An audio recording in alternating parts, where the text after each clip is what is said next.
Chapter 6A, Disney Town. Aqua proceeded along the lanes between atop her Keyblade glider. She had to hunt down that boy, Vanitas, but she was also worried about Terra. She couldn't go after him back then, and that was all the more reason why she had to go find him now. She had to clear up this misunderstanding. Not that she knew where to go. Aqua touched her Wayfinder charm inside her armor. I'm on my own now, all right? That was what Terra had said, but they were still connected. Aqua wanted to believe. She remembered that ticket Ven had given her, which she kept with her Wayfinder. He'd said that it was a lifetime pass to a world called Disney Town. Terra would still have his too. She might be able to find him there. Scanning the area before her, Aqua spurred her Keyblade toward Disney Town. That world turned out to be a very tranquil one. Colorful balloons floated in the clear blue sky, and the plaza where Aqua landed was decorated with a multitude of flags, and lively music was playing somewhere. She couldn't afford to relax, though. There could be unversed even here. As she steeled herself for anything, Aqua felt someone coming up behind her and spun around. Ta-da! Wearing the mask of peace and hope comes the fearless defender and hero of this town. It is me, Captain Justice! A mysterious tubby figure wearing a white mask struck a pose and flipped back his orange cape. Who in the world is he? What's even going on? Captain Justice? Is he some sort of superhero? Aqua was completely confused. At any rate, she couldn't think of any business he could have with her, and she wasn't sure she wanted to get involved with the likes of him. Aqua decided to just leave Captain Justice to his antics. What? Now listen, you pipsqueak. I'm Captain Justice. Who are you to walk away whilst a bona fide hero is offering his help? I'm sorry, but I don't really need any kind of hero. Bona fide or... Aqua's polite response was interrupted by just such a call for aid from a corner of the square. Somebody come quick! The newcomer hollered, stumbling into their midst as if he had only barely escaped from something. Captain Justice and Aqua rushed over to him with almost identical timing. What's this? Trouble? Captain Justice to the rescue! Aqua decided to stand back and let the two native residents of the world hash it out.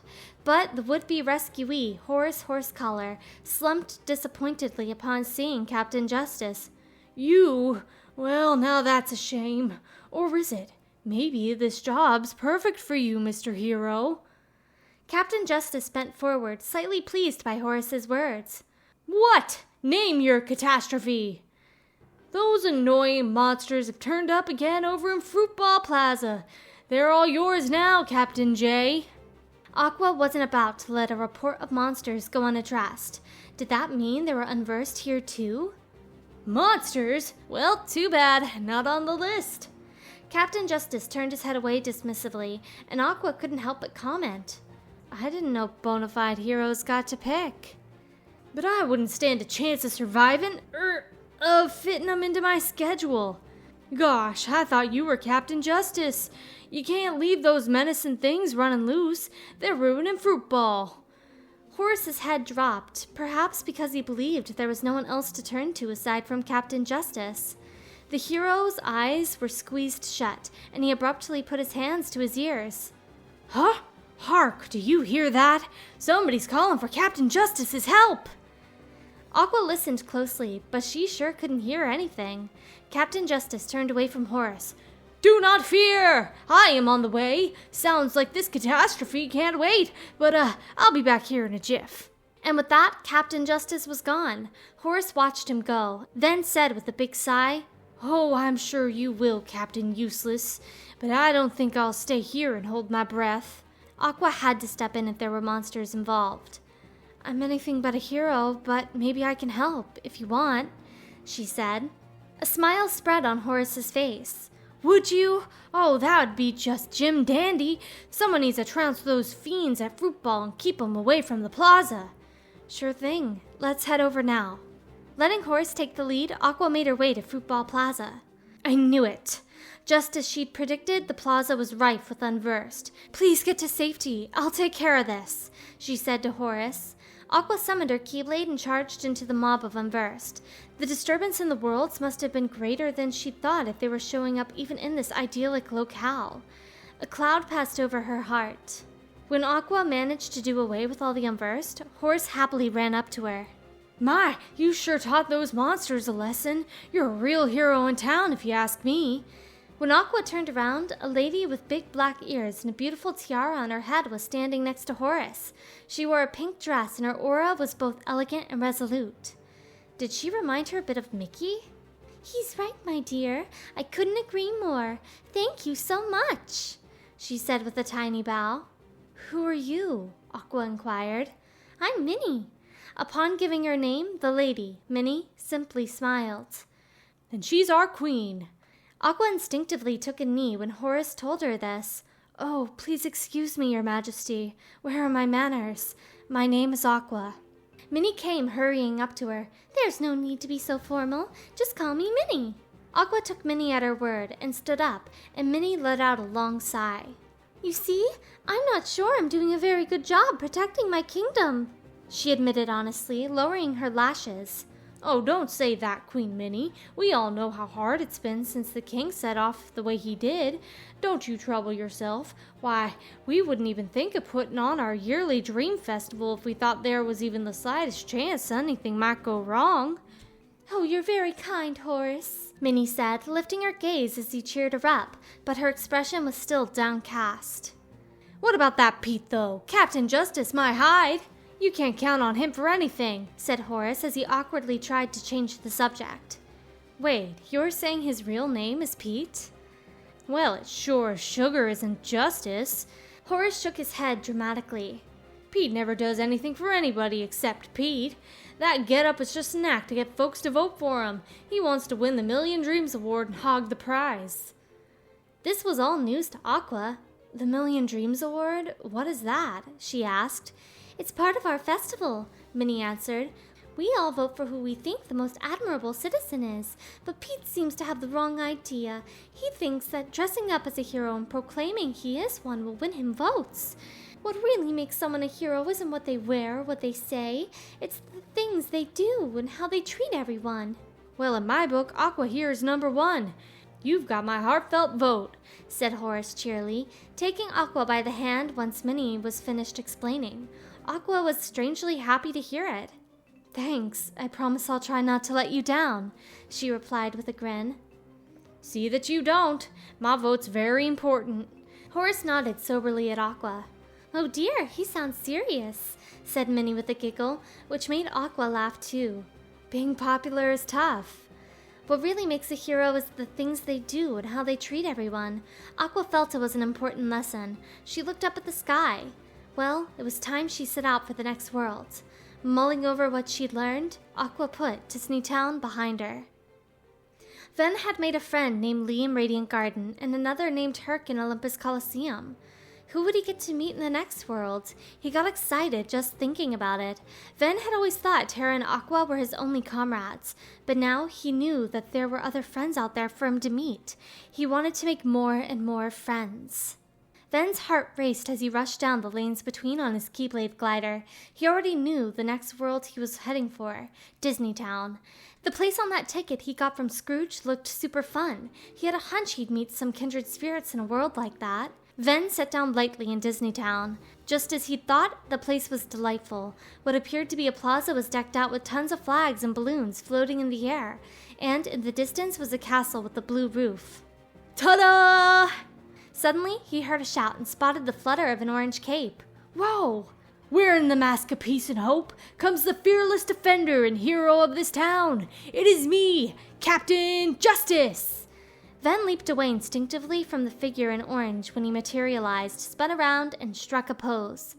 Who was inside the white mask and costume? A fat man, maybe? Ven wasn't sure how to respond to such an abrupt encounter with a kook calling himself Captain Justice. He didn't seem to be hostile, at least. Young fellow, do my hero senses detect that you got troubles? Just say the word and Captain Justice will make all your problems disappear. Me? Ven asked, and Captain Justice nodded grandiosely. I'm just trying to, I want to make new friends. That said, Ven didn't really want to know Captain Justice any better. Come on, kid, anything at all. Never mind, forget it, I'm okay. Friends were something you had to find yourself, not ask someone else to make for you. Don't be intimidated by my magnificence. Go on and spit it out. Then remember to vote Captain J. Vote? Ven asked, unsure what that was all about. Captain Justice averted his gaze and crossed his arm to sweep that little comment under the rug. Oh, well, forget that. How can I help? That's the only reason I'm here. Ven couldn't come up with anything when this guy asked out of the blue. But there was something he really wanted to know right now. I know. Tell me about your town. Everything's so festive. Is it always like this? Huh? That's it. Nothing else. Well, the festivities are on account of the Dream Festival, which is why I made sure there's carnival stuff all over town. Really? Like what? Ho ho! You gotta see for yourself. Wouldn't be much of a dream if I just told you. Ven might be able to make friends if he enjoyed the attractions with other people. The mere thought lifted his spirits. Right, thanks. When Ven expressed his gratitude, Captain Justice turned around and said, And kid, don't you be forgetting, Captain Justice is the one who solved all your problems. That would be Justice with a J. Sure. I got it, Captain Justice. While it didn't seem they would be friends, Ven wouldn't forget the favor. Ah, phooey! This stinks! Now we can't open the ice cream shop! Behind Captain Justice, someone seemed upset about something. Trouble! Rescue is on the way! Captain Justice took off toward the person in need. There stood a group of 3 who looked a lot like the gent in the silk hat who'd given Ven the tickets to Disneytown, and a lady in a pink dress and tiara who reminded him of Mickey. Ven followed after Captain Justice and spoke to them. What's going on? Well, if it ain't the last kid Captain Justice saved, afraid you'll have to get in line. I'm working on another catastrophe here for these fellas, Huey, Dewey, and Louie, my good friends. The trio Captain Justice had named turned toward Ven. So the one in the red cap was Huey, the one in the blue hat was Dewey, and in the green was Louie. Now, I'd hardly call it a catastrophe. The girl in the dress was the one who answered Captain Justice. Well, all we were trying to do was make our own special recipe ice cream. And we had a little trouble. Come on, it's not that big of a deal. Huey, Dewey, and Louie added their thoughts in succession. I'm 100% positive you're the victims of sabotage. Not even close. Quit making stuff up. It's just the ice cream machine. Irritated, Dewey and Louie turned around toward a mysterious contraption. Uncle Scrooge left it for us, but we can't figure out how it works because it's so complicated, said Huey. Was Uncle Scrooge that old guy in the top hat?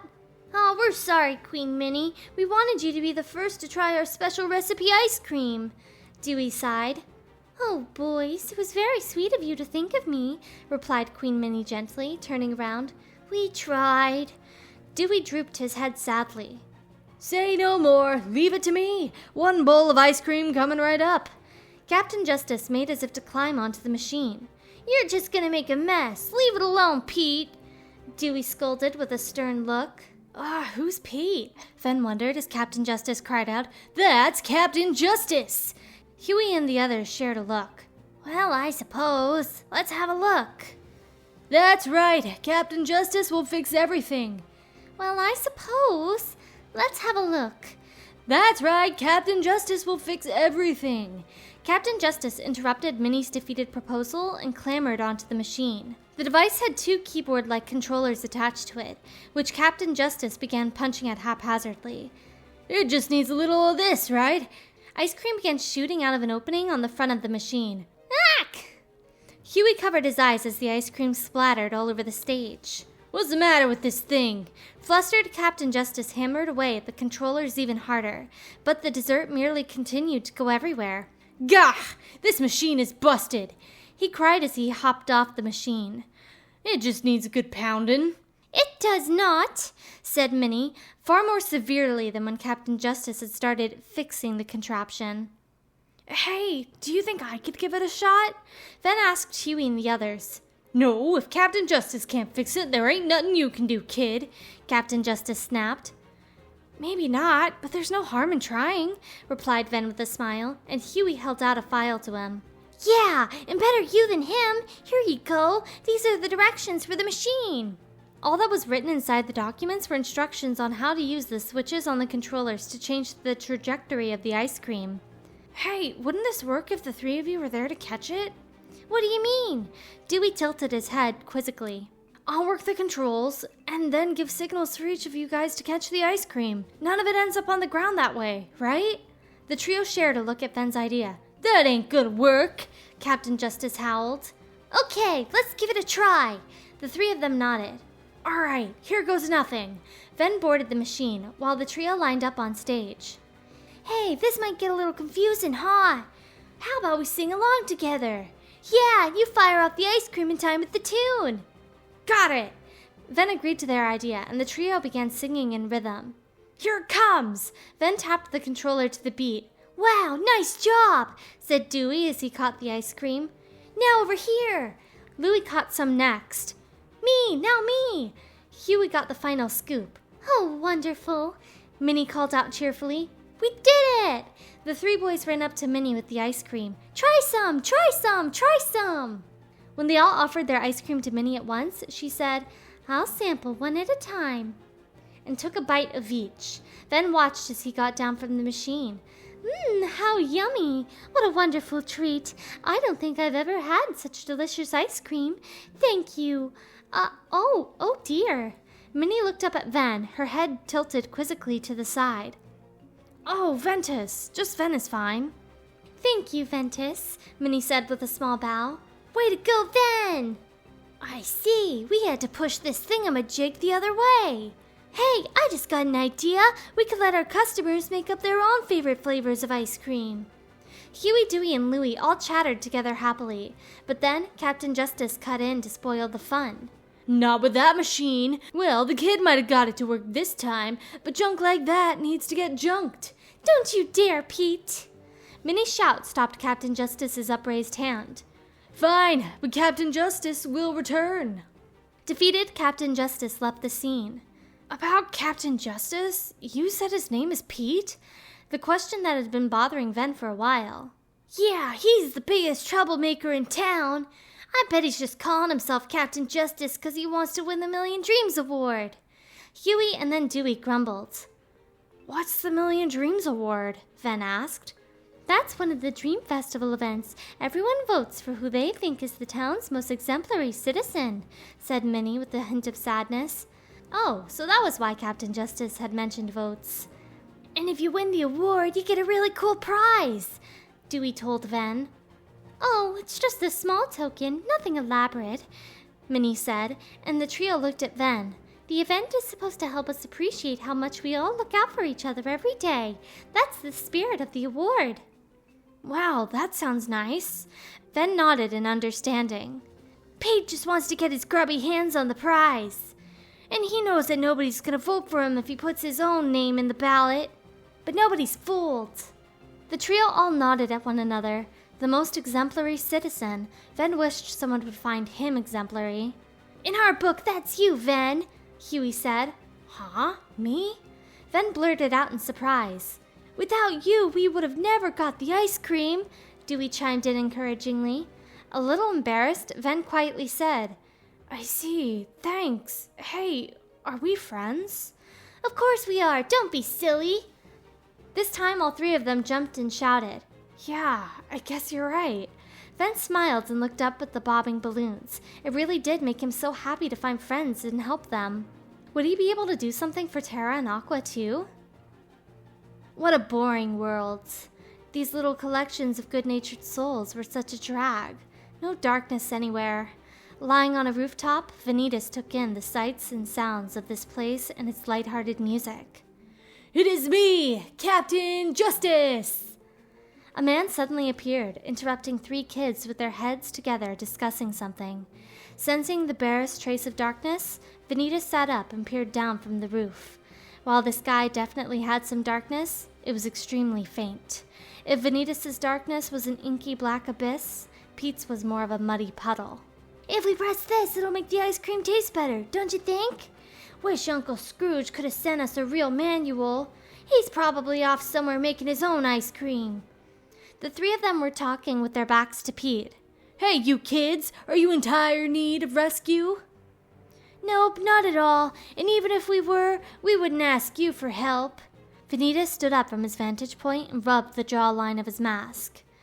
The sky would probably tumble to darker depths one day. Vanitas chuckled as he thought about that.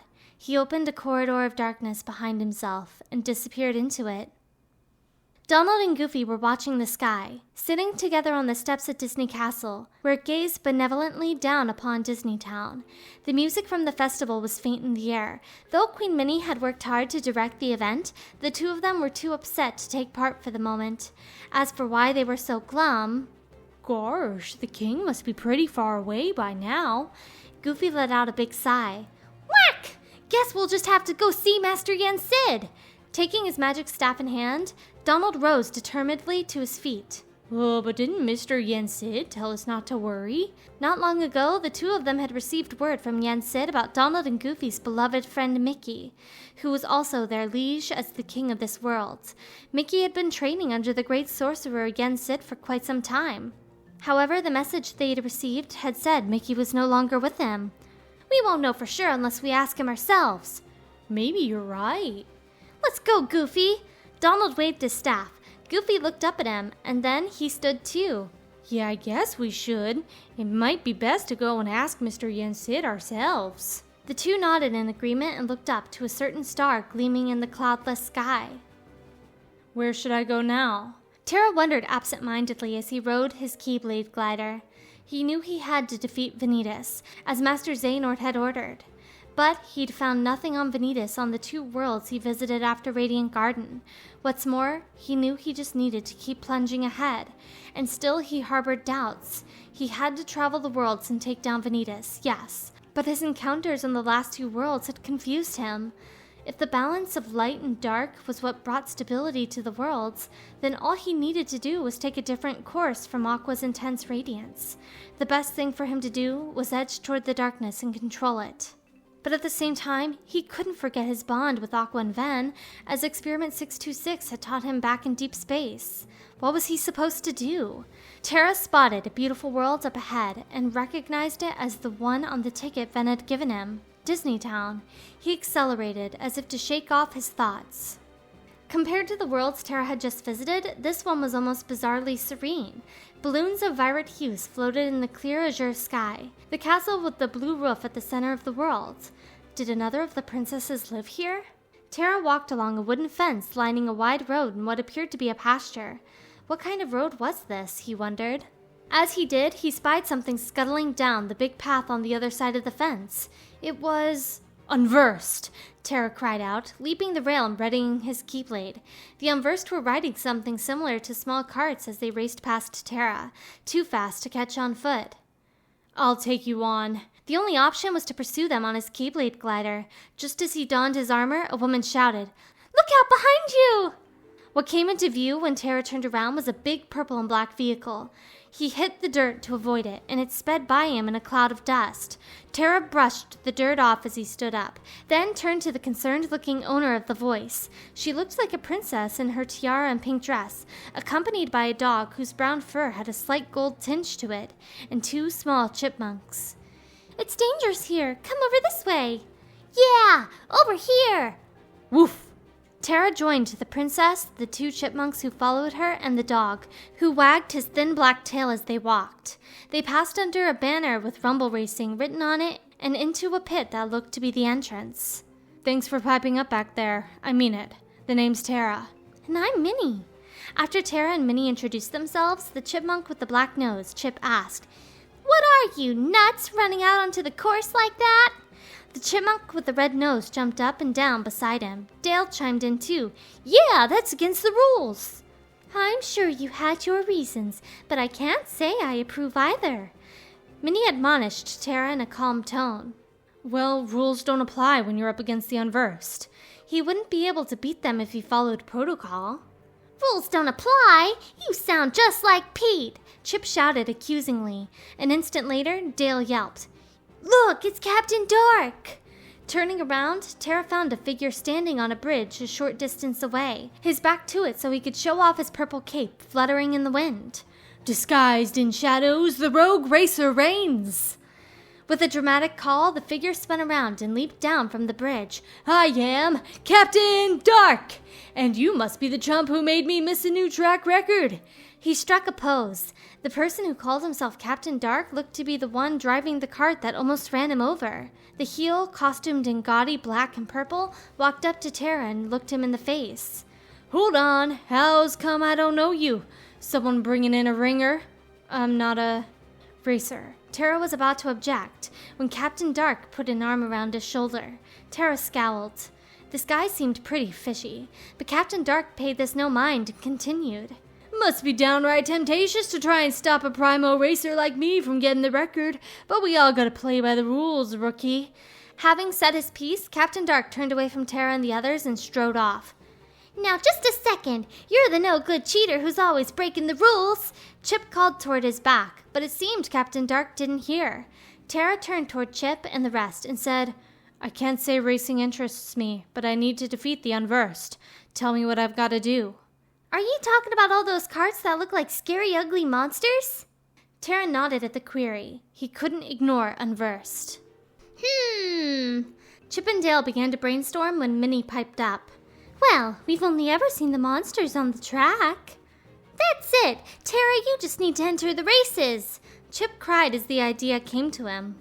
And while you're at it, take that Captain Dark down a notch or two. He's always breaking the rules and causing trouble. Chip rattled on. I have to become a racer? Chip and Dale nodded energetically when Tara asked this in response. As Tara considered this for a moment, Minnie worriedly began.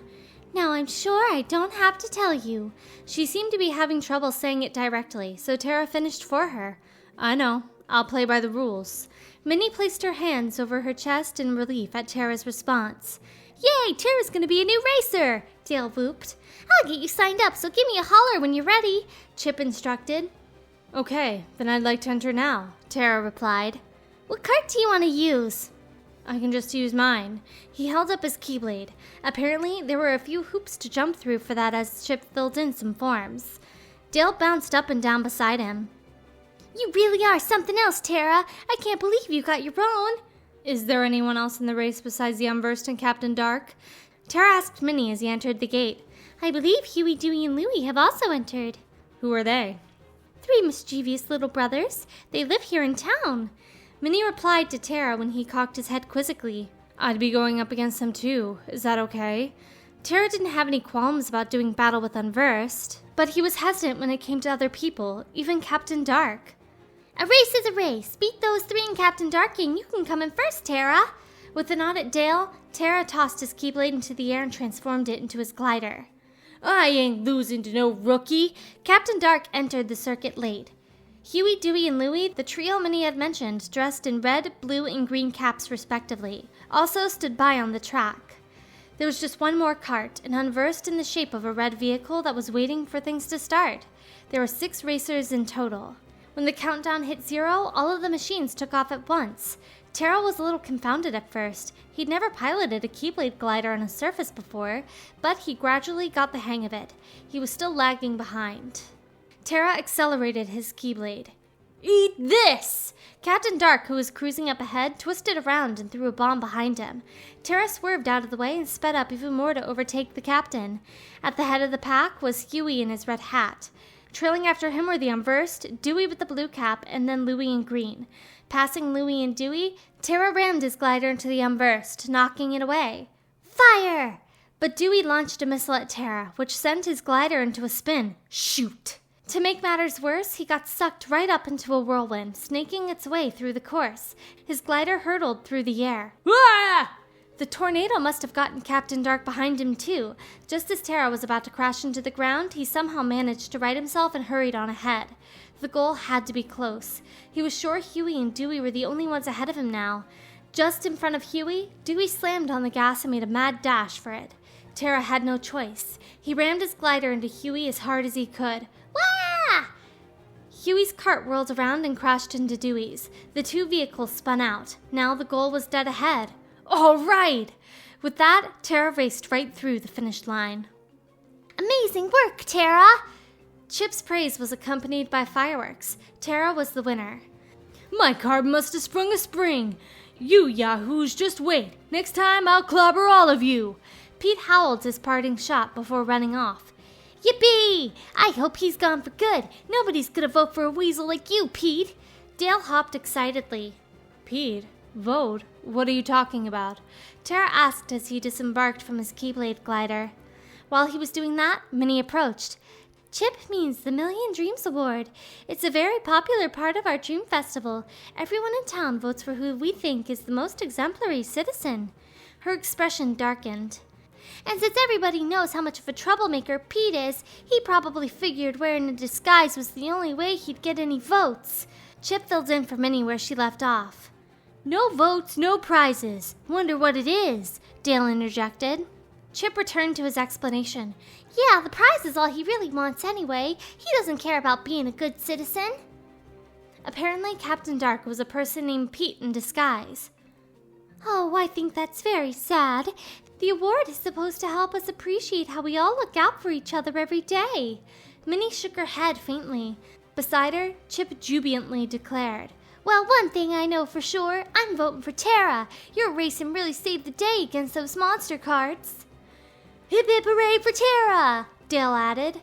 The shower of praise lifted Tara's spirits a little, plus he had learned something important. Well, I got something out of it too. I learned that you don't always have to bend the rules to reach your goals. Indeed. Minnie nodded with a smile. Tara had been prepared to slip into darkness to complete his mission, but maybe there was a means of doing so without giving himself over to Shadow. He embraced that sliver of hope. We're going to hold the award ceremony after the vote, so would you please join us? Of course. Tara gave her a firm nod. The stage was in a plaza on the other side of the racetrack, and the residents of this world were assembled in front of it. Somewhat reserved, Tara watched the platform from behind the crowd. Who'll win the Million Dream Award? I hope it's the guy I voted for. I voted for him too. Now that we got so much business at the shop, maybe we'll be number one. Well, Uncle Scrooge would sure be proud of us if we actually won. Yeah, and I bet Uncle Donald would be pretty surprised too. Queen Minnie appeared before the excitedly chattering throng. Hello, everyone, and thank you for waiting. Now it's time to begin the main event of our Dream Festival, the Million Dreams Award presentation. Next to Minnie, a lady in a classy violet dress, Daisy stood ready to assist. Hey, just skip to the part where you say my name. This is a shoo-in. Dressed in a white costume now, Pete was focused on the stage from a short distance away. Maybe that getup was his attempt to fit in with the cheery mood? Oh, how very exciting! This year we have multiple winners. The Million Dreams Award goes to Ventus, Aqua, and Tara. All three of you. Cheers erupted from everyone gathered before the stage. Ven and Aqua came here too? Tara was sincerely pleased to share an award with them. But then Pete pushed his way through and ran up on stage. What? There's gotta be a mistake. Everybody voted for Captain Justice, I made sure. Now go on, tell her, he shouted, but to no avail. Better try the other one. Briefly concealing himself off in the wings, Pete then emerged as the Captain Dark character Tara had seen before. The Rogue Racer, Captain Dark! Pete struck a pose, but no one paid him any mind. As he shook with anger, Minnie said, Pete, we counted the votes very carefully. Ventus, Aqua, and Tara won.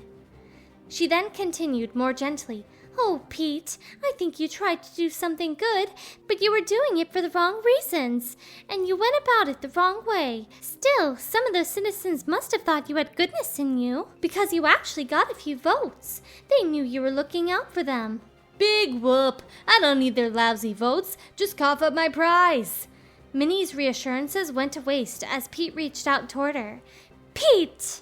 His hands froze at her stern tone, and Minnie continued, They voted for you because they believe in you and care about you. How could you look down on that? I tried to forgive a lot of things you've done, but this is too much. Now you finally crossed the line. Like that matters to me. Besides, what are you gonna do about it? Pete blustered, turning away from her. Ha! I'm going to let you cool off for a while. Guards! Minnie ordered. Broom guards appeared from the edges of the square and surrounded him. Wait, what? The brooms lifted Pete up and carried him away. Hey, let me go!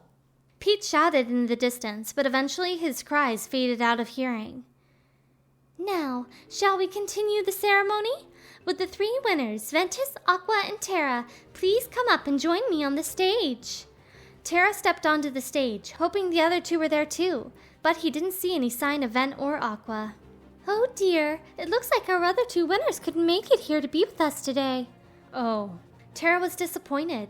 They must have already left. Perhaps you would accept the award on their behalf. After all, you've been so kind to so many here at the Dream Festival. So now, I hereby present the Million Dreams Award as a token of how much you matter to us. Congratulations! Once the smiling Minnie finished her accolade, everyone leaped up and down and showered him with applause. thank you.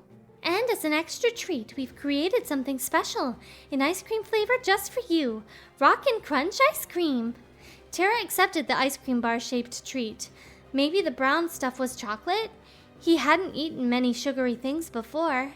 Oh my, I wish I had my own ice cream flavor. What's it taste like? Go on, try it. At the urging of the crowd, Tara took a bite of the frozen treat.